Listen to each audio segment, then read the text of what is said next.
During last Thanksgiving, my stepbrother labeled me a leech in front of our entire family. 6 weeks later, he was pleading on my doorstep as law enforcement reviewed my documents. The previous Thanksgiving, he'd humiliated me by calling me a burden before everyone gathered. By the new year, he was dragging garbage bags through the snow, ousted from the house, by my decision. If that sounds like closure, it was merely the start of the chaos Nathan unleashed. He used to snap at me for sitting on the sofa, barking, "Get up, that's my seat." If I poured myself a bowl of cereal, he'd gripe about me using too much milk, lecturing that our mom bought it for everyone. He'd pilfer snacks from my stash and hog the television. If I dared object, he'd retort that I should be grateful they let me stay. Our parents offered little help, dismissing it with, "Kids will be kids," refusing to intervene. Nathan excelled at making me feel unwelcome. When he was upset, he'd throw in my face that I wasn't true kin. If I ever outdid him in school, he'd accuse me of cheating. Fast forward to adulthood, while Nathan bounced between dead-end jobs and crashing on couches, I stayed focused, finishing college. My dad, ever kind, let Nathan move back home after his mother's death to get back on his feet. That temporary arrangement stretched into 4 years. During those years, he treated the place like a dump, never pitching in for groceries or rent. Empty pizza boxes and beer cans littered the floor hours after I'd cleaned. My laptop, earbuds, even jackets, he'd take them without asking, returning them damaged or reeking of smoke. "Chill," he'd say. "You don't even own this place. You're lucky Dad lets you stay." Bold words from someone who hadn't paid a dime in years, calling me lucky. Then came last Thanksgiving. Nathan had sworn to help Dad with dinner, but he flaked, leaving tensions high when our extended family arrived. While I helped my aunt carry food trays, Nathan took his chance to jab. Smirking, he said, "Must be nice being the family mooch, living off Dad your whole life." I froze. After a tense silence, he doubled down, refusing to apologize. "Burden," he called me, the word hitting like a sledgehammer. "It's true. You've never had to fend for yourself. You're practically a parasite." The cruelty stung, especially with our family witnessing my humiliation. My aunt shot me a "don't engage" look, Dad's jaw tightened, and my wife looked crushed. Something in me snapped, but I stayed quiet, playing the polite host, eating dinner with a forced smile. Inside, I was plotting. What Nathan didn't know was that I was set to inherit the family home when Dad downsized. I decided to speed things up. Over the next 3 weeks, I helped Dad list the house and found him a perfect studio apartment. I also secured a house within my budget, using my savings and my mom's inheritance. It was a duplex with a basement apartment, perfect. I kept it all from Nathan until the sale closed. Dad broke the news to him, he was selling the house and moving. Nathan paled. "What about me?" he asked, like a kid losing playtime. "You'll need to find your own place," Dad said gently. "We gave you 4 years to save." Nathan exploded. "You're throwing me out? This is my home too." I stepped in. "Actually, it never was. But I bought a place. There's a basement apartment. Want to rent it? We can discuss terms." He sneered. "Pay you rent? Why would I?" "Because every landlord requires it," I shot back. He stormed off, ranting he'd never live under my roof.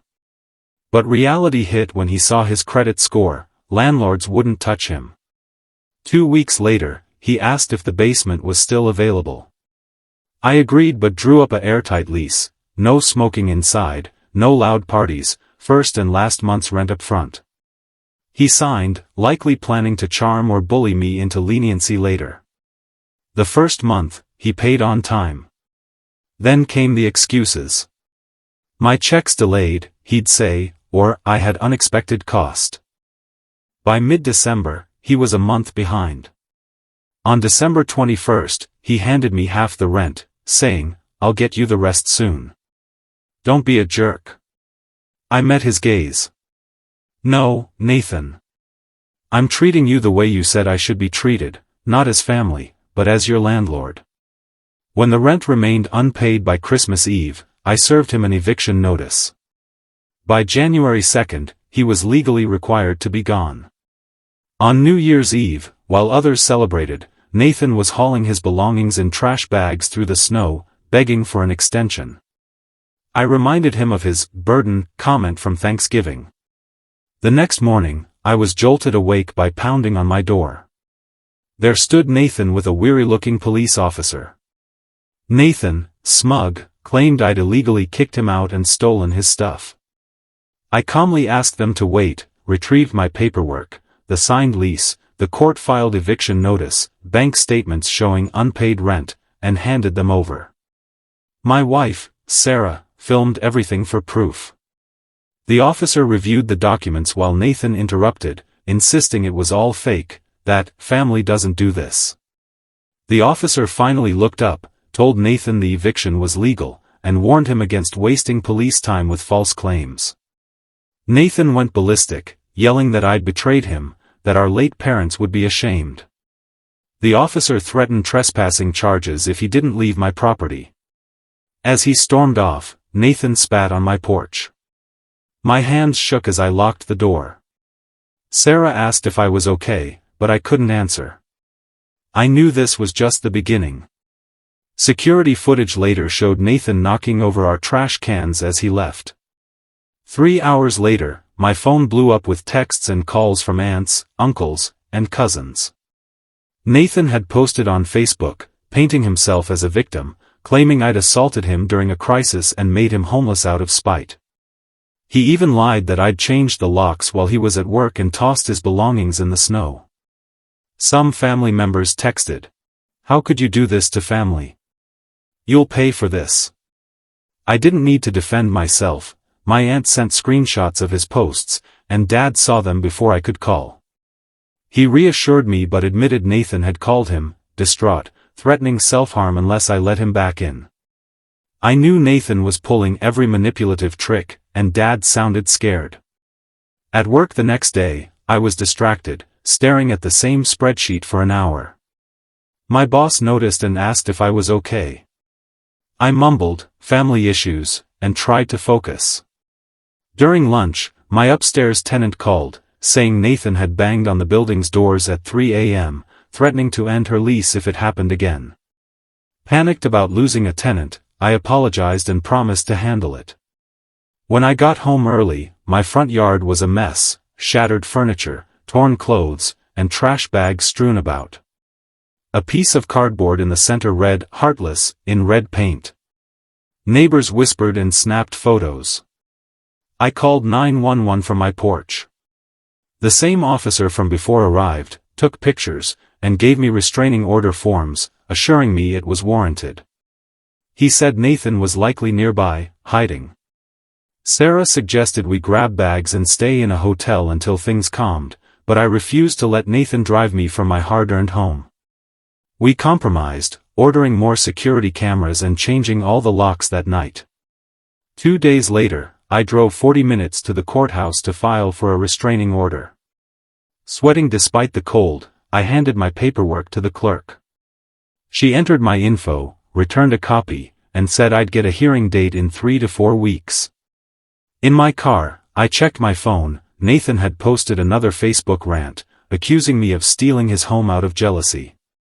High school friends, unaware of the full story, called me heartless in the comments. That afternoon, Dad showed up, looking drained. He said Martin, Nathan's biological father, had messaged him on Facebook after seeing Nathan's posts.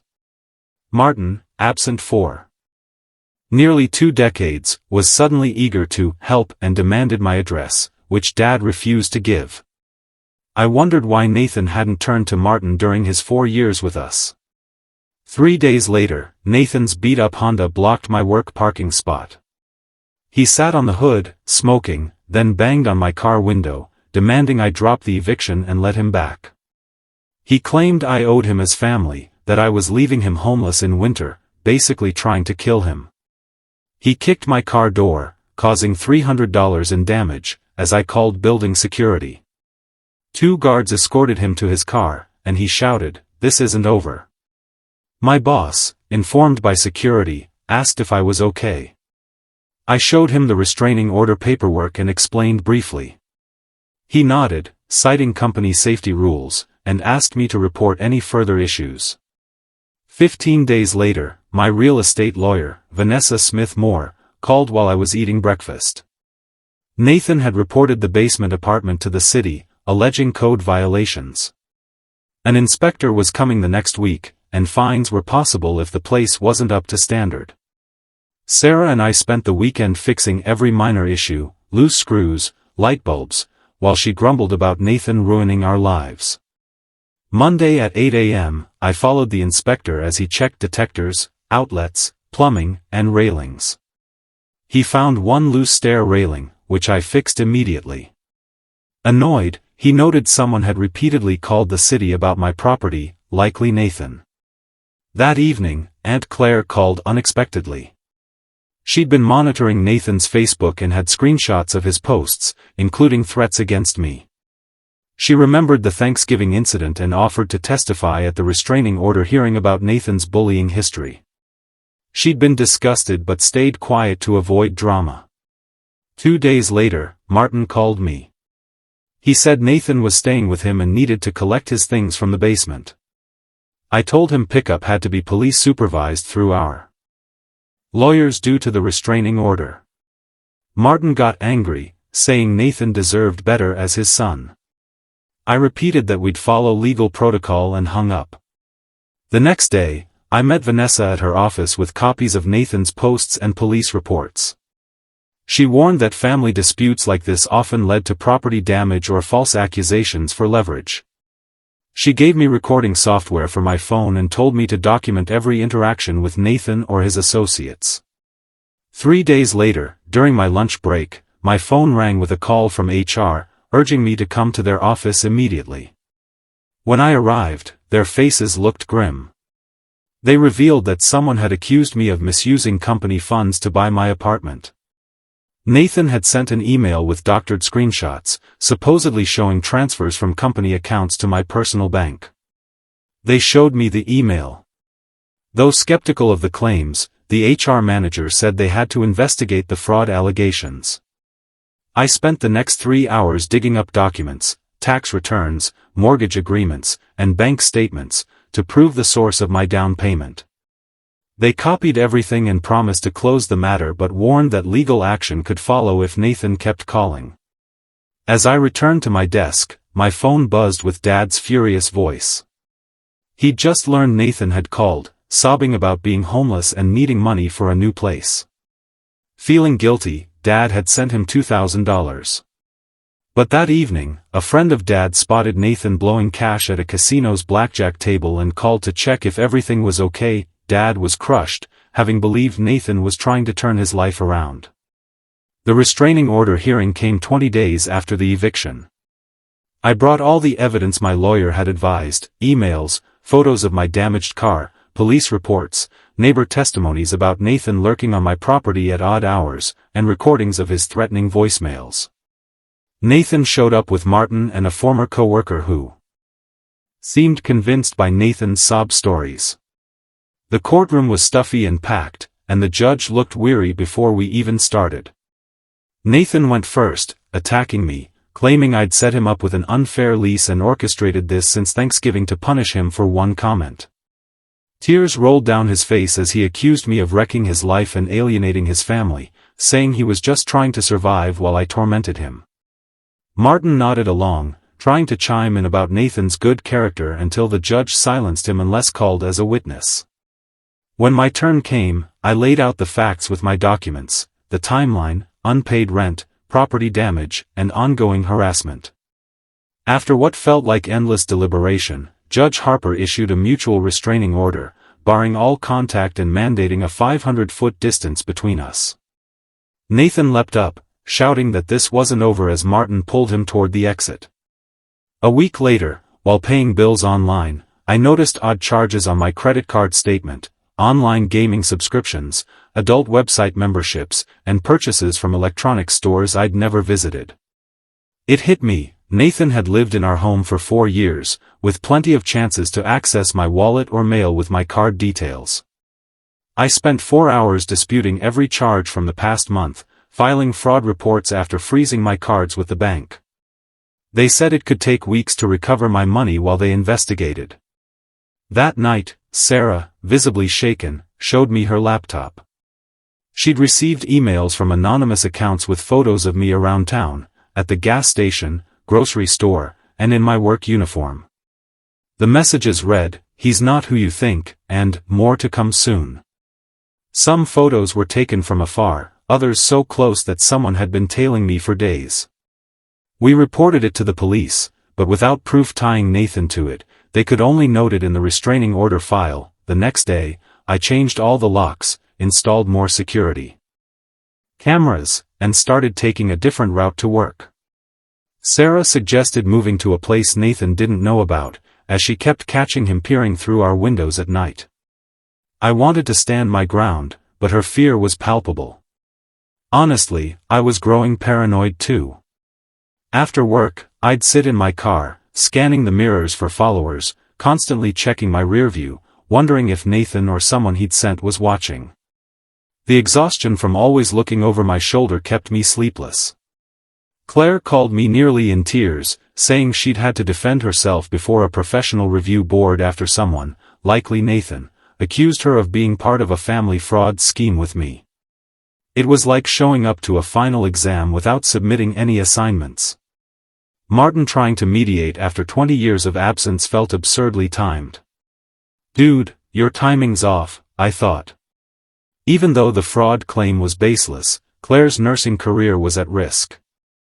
I knew Nathan wouldn't stop with me, he was targeting anyone who supported me, and I had no idea what he'd do next. That night, unable to sleep, I researched local private investigators. The next morning, I contacted one with stellar reviews, Jim, who offered to start immediately for $500. We met at a downtown cafe, where I gave him Nathan's full name and what little info I had. 3 days later, Jim called with a thick folder. Nathan had been evicted from 3 apartments in 6 years. 2 former roommates had restraining orders against him for harassment and threats. One report said he'd stolen credit cards from an ex-girlfriend's place. Jim also found court records showing Nathan owed thousands in unpaid loans and judgments. While I processed this, Sarah called from home, sounding frantic. While looking through old photo albums for a family project, she found an envelope hidden among pictures. It contained a letter from Nathan's mom to Dad, written weeks before her death. She warned about Nathan's troubling behavior, mentioning his failed anger management treatment and urging Dad to be cautious, fearing Nathan might act out after her passing. Sarah texted me photos of the letter. 2 days later, Jim called with worse news. He'd tracked Nathan's activities and found 3 credit card applications in my name, using Martin's address. One had been approved for a $10,000 limit, with 2 still pending.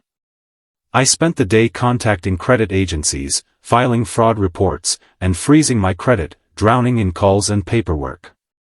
The next morning, Dad showed up, looking like he'd aged a decade. At my kitchen table, he broke down, saying Nathan had been hounding him. Just days ago, Nathan had threatened suicide unless Dad helped him. Other times, he'd scream that Dad had ruined his life. Dad's hands shook as he showed me his phone, filled with missed calls and hateful texts. He was considering changing his number but felt guilty about cutting Nathan off completely. I made him coffee, and we spent an hour weighing our options. That afternoon, my upstairs tenant knocked with news. She loved the apartment but couldn't handle the drama and safety concerns. Neighbors had told her about the restraining order, and she'd seen police here multiple times. She gave her 30-day notice, planning to move in with her sister. Despite my pleas, she'd made up her mind. Losing that rental income would strain my mortgage payments. Nathan, even with a restraining order, was still wrecking my finances. 2 nights later, Jim called with big news. After I mentioned odd incidents on my property, he'd set up surveillance cameras nearby. Footage caught Nathan trespassing at 2 a.m. 3 times that week, well within the 500-foot restraining order zone. One clear clip showed him stealing mail from my mailbox. Jim advised taking the flash drive with the footage to the police. The next morning, I drove to the station and asked for the officer handling my restraining order case. After watching the video, she promptly filed charges for mail theft and violating the protective order. She said they could secure an arrest warrant within 24 hours, and I gave her Martin's address from the credit card applications. That night, Martin called, furious. Police had come to his door looking for Nathan, and now his neighbors thought he was hiding a criminal. He accused me of targeting a troubled young man who needed help, claiming Nathan had told him I'd stolen their family home and turned everyone against him. Martin threatened to sue me for harassment if I didn't drop the police report. I told him Nathan was committing credit card theft from his address and hung up. That night, every creak in the house kept me awake. Sarah tossed and turned, jumping at every sound. I compulsively checked the locks and windows, terrified Nathan might snap and attack. Even with new deadbolts and a security system, I felt unsafe. At 3 a.m., a car backfired outside, and we both shot out of bed, hearts racing. We lay awake until dawn, unable to sleep. 2 days later, the call came. Police had arrested Nathan that morning at Martin's house. A search of his backpack found my mail, including bank statements and a credit card offer, plus 3 forged IDs with my name and address but his photo. He was charged with identity theft and violating the restraining order, held without bond. The officer said the prosecutor would contact me soon about additional charges and testifying at trial. 2 days later, the courthouse called about Nathan's bond hearing that afternoon. Sarah and I sat in the back as Nathan shuffled in, handcuffed in orange jail clothes. His face reddened as the judge set bail at $10,000. Martin, 3 rows ahead, shook his head and left when asked if anyone could post bail. Later, I learned Martin discovered Nathan had stolen and pawned his mom's jewelry for drug money. That night, I slept 8 hours for the first time in weeks. The next morning, Vanessa arrived at my apartment with a stack of documents. She spread out receipts and repair estimates on my kitchen table, circling figures.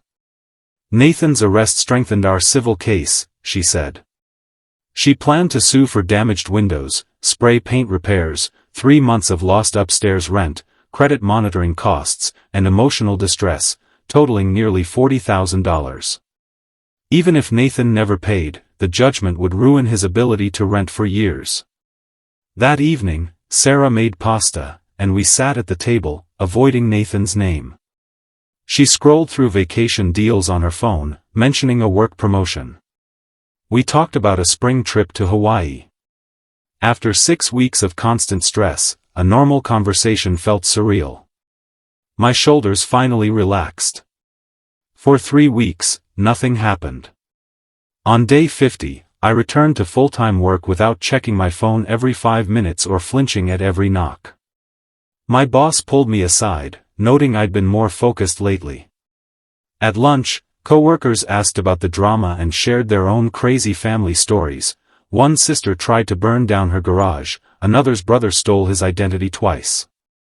I felt less alone. Midday, Claire sent me screenshots from a Victims of the Justice System Facebook page where Nathan, somehow posting from jail, claimed he was a political prisoner betrayed by family and corrupt cops. Some bought it, offering to fund his commissary or start a GoFundMe for his legal fees. I forwarded everything to Vanessa. The next morning, my caller ID showed a collect call from the county jail. Before I could hang up, Nathan's voice roared, accusing me of ruining him for no reason and vowing revenge once released. The call cut off after 15 seconds. Shaking, I reported it to the police. The corrections officer said they'd review the recorded call immediately. 3 hours later, they confirmed Nathan used another inmate's phone time, violating jail rules. They added witness intimidation charges and banned him from electronics for 90 days. That weekend, Dad visited, sipping coffee on my back porch. His hands trembled as he set down his mug, looking older than ever. He'd booked a therapist to process Nathan's years of manipulation, apologizing for not protecting me from him as kids and admitting Nathan had stolen his money and cards too. He'd been too ashamed to confess earlier. On day 62, I showed the upstairs apartment to a potential tenant, a retired cop who liked the security cameras and reinforced locks, saying they made him feel safer. He applied and passed the background check within days. Why does Nathan keep escalating, even from jail? Stealing phone time to threaten me while facing serious charges seems like a by the days following Nathan's jail phone ban felt like a fragile calm, like the quiet before a storm.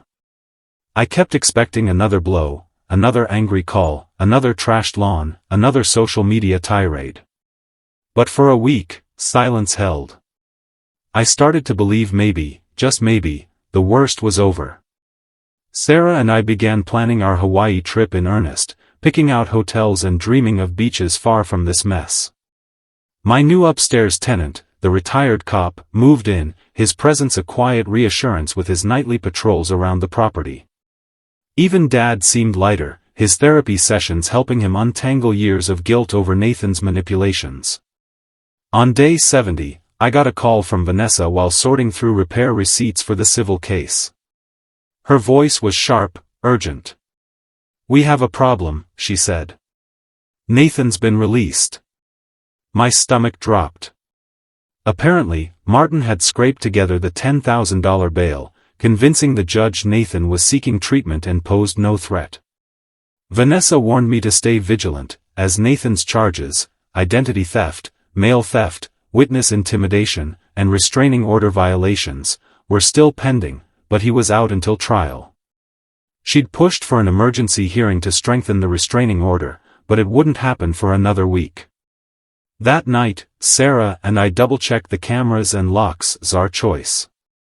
The days following Nathan's jail phone ban felt like a fragile calm, like the quiet before a storm. I kept expecting another blow, another angry call, another trashed lawn, another social media tirade. But for a week, silence held. I started to believe maybe, just maybe, the worst was over. Sarah and I began planning our Hawaii trip in earnest, picking out hotels and dreaming of beaches far from this mess. My new upstairs tenant, the retired cop, moved in, his presence a quiet reassurance with his nightly patrols around the property. Even Dad seemed lighter, his therapy sessions helping him untangle years of guilt over Nathan's manipulations. On day 70, I got a call from Vanessa while sorting through repair receipts for the civil case. Her voice was sharp, urgent. "We have a problem," she said.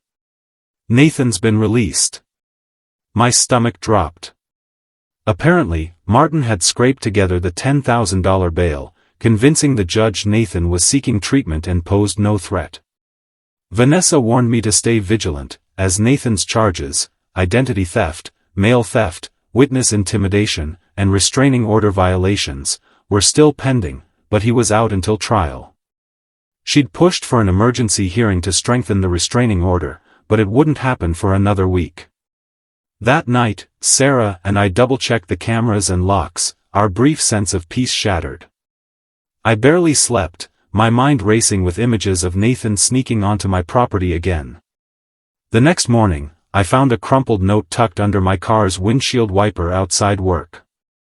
In jagged handwriting, it read, "You can't lock me out forever." No signature, but I knew it was Nathan. I called the police, who added it to the case file, but without a witness or camera catching him placing it, they couldn't act immediately. Jim, the private investigator, offered to stake out my house for a few nights, and I agreed, handing over another $500 despite the strain on my savings. 2 days later, while I was at the grocery store, my phone buzzed with a text from an unknown number. It was a photo of my front door, taken that morning, with the caption, "Miss me?" My hands shook as I forwarded it to Jim and the police. Jim called within the hour, his voice grim. He'd spotted Nathan's car circling my neighborhood the previous night but lost him in traffic. The police issued a warning to Martin, since Nathan was still registered at his address, but Martin claimed he hadn't seen Nathan since bailing him out. I didn't buy it. Martin's sudden reappearance after years of absence felt too convenient, too tied to Nathan's schemes. On day 75, Claire called with a bombshell. She'd been digging deeper into Nathan's Facebook activity and found a private group he'd joined, filled with people swapping tips on reclaiming what's yours. One post, from an account with Nathan's initials, bragged about teaching a traitor a lesson and mentioned a plan to flip the script. Claire sent screenshots, and I forwarded them to Vanessa, who said they could bolster the civil case by showing intent to harass. But what chilled me was a comment Nathan had liked: "Sometimes you gotta burn it all down to win." I couldn't shake the image of him setting fire to my house, my life, everything I'd built. That evening, my upstairs tenant knocked, his face tense. He'd heard footsteps on the gravel path behind the house at 1 a.m. and seen a shadow slip away when he turned on his porch light. His body cam, a habit from his cop days, caught a blurry figure in a hoodie, too vague to identify but enough to make my skin crawl. I called Jim, who reviewed the footage and confirmed the build matched Nathan's. He urged me to install motion sensor floodlights, which I did the next day, burning another $200 I couldn't spare. On day 80, the twist came. I was at work when Vanessa called, her voice a mix of disbelief and excitement. "You won't believe this," she said. "Martin's turned on Nathan." Apparently, Martin had gone to the police after finding more of his late wife's jewelry, items Nathan swore he'd never touched, pawned under Nathan's name. Furious, Martin had handed over Nathan's laptop, which he'd left at Martin's house. The police found a treasure trove, emails detailing Nathan's attempts to forge my identity, a draft of the fraudulent HR complaint, and even a folder of photos tracking my daily routine, the same ones emailed to Sarah. Most damning was a chat log where Nathan admitted to Martin he'd planned to frame me for arson, hoping to torch my shed and pin it on me to flip the script and make me look unstable. Martin, feeling betrayed, had become my unexpected ally. He gave a sworn statement to the police, detailing Nathan's lies and manipulations, including how Nathan had coerced him into paying the bail with promises of reform. The police rearrested Nathan that afternoon at a motel where he'd been hiding, charging him with conspiracy to commit arson on top of his existing counts. The laptop evidence sealed his fate, no chance of bail this time. Vanessa said the civil case was now a slam dunk, with Martin's testimony and the new charges pushing potential damages closer to $50,000. But the real shock came at Nathan's trial, 2 months later. Sarah and I sat in the courtroom, watching Nathan slump in his chair as the prosecutor laid out the evidence: the forged IDs, stolen mail, fraudulent credit applications, and the arson plot. Martin took the stand, his voice steady but heavy, recounting how Nathan had manipulated him for years, even faking a suicide threat to secure the bail money. Then came the twist that left the room gasping. Martin revealed he wasn't Nathan's biological father. Nathan's mother had confessed before her death that Nathan was the result of an affair, a secret Martin had kept to protect her memory. Nathan's face crumpled, his entire identity as the wronged son unraveling. The judge sentenced him to 5 years in prison, with a permanent restraining order upon release. That night, Sarah and I sat on our porch, the floodlights casting a soft glow over the yard. Dad joined us, bringing a bottle of wine to toast the end of the ordeal. He'd cut contact with Nathan for good, his therapy helping him see the manipulation for what it was.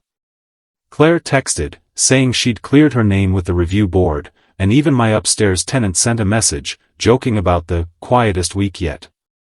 The civil case settled out of court, with Nathan ordered to pay $45,000, money I'd likely never see, but the judgment ensured he'd struggle to rebuild his life. As we sipped wine, Sarah showed me a confirmation email for our Hawaii trip, booked for spring. For the first time in months, I felt free, not just from Nathan, but from the weight of his chaos. The twist of Martin's revelation lingered, a reminder that Nathan's lies ran deeper than I'd ever imagined. But as the stars blinked above, I realized something else. I'd fought for my home, my peace, and my family, and I'd won. Don't forget to like, subscribe, and hit that bell icon so you never miss a twist. Stay tuned to Reddit Tales Times for your daily dose of drama, laughs, and unbelievable stories.